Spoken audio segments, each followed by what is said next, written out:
To put myself into context, I come from a majority Indigenous community in the Canadian Arctic, so I was taught from a very young age how to interact with the land and the reciprocal nature of interacting with the land.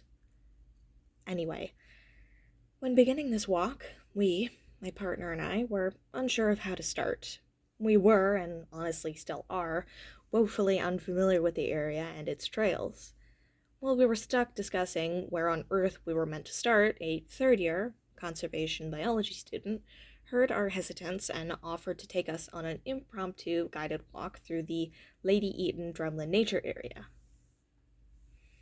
I feel the need to say that this is the most northern thing that has happened to me since I've been here. It honestly warms my heart. This kind gesture is what I believe allowed the project to be as meaningful and significant as it was.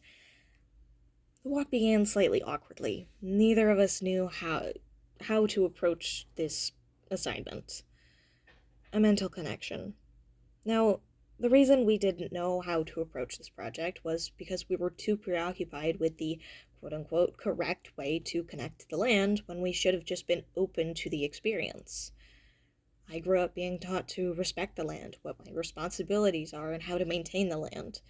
It was very important to me, and I always had this sort of automatic connection to the land. I didn't have to think about it. But that was the land for my home, and I quickly realized that I didn't have that same connection here. A resentment had begun to build, and it felt like there was something wrong with me and land. Obviously, that wasn't the case. I'm a stranger in a strange land, so it was only natural that I wouldn't feel the same connection. Though this quickly became a non-issue. Being guided by that third year lessened the pressure that had been building up. We didn't have to keep up the facade of knowing what we were doing, because we didn't. A spiritual connection. This allowed us to talk more openly with each other. We found that we had a lot in common despite coming from very different backgrounds. Us sharing our respective cultures led us to having a greater respect for each other and ultimately the land. We shared our stories of inexperience and lack of knowledge of city life and seemed to relieve the tension, or at least relieve the apprehension we were feeling. With this, we were more open to connecting with each other, and we were more easily able to forge a connection with the land.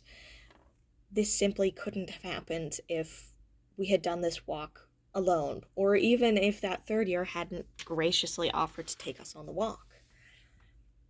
Though I may have started this project by resenting the fact that I couldn't immediately make a connection, I realized that that's not always such a bad thing. When viewed in the right context, of course. A physical connection. The walk allowed me to put myself into perspective, so to speak. I'm more aware now that the same responsibilities I was taught in my home community can and should be applied here. The walk allowed me to do some reflection, and I know now, specifically because of the way this assignment played out, that I have a greater appreciation for my home community, and I'm starting to build a connection here. Sometimes being a stranger in a strange land isn't always so bad. An emotional connection. The emotional aspect, or I should specify the social aspect, that was an ever-present force behind the walk, allowed the walk to happen the way it did. In all honesty, I'm certain I wouldn't have come away from this assignment as fulfilled, in a way, as I would have if the specific set of circumstances that coalesced didn't happen the exact way they did. All the stress and confusion and dread that had been building up for days, and the way they all played out, and allowed me to come away from this assignment far more fulfilled than I ever thought I would, I think was worth it.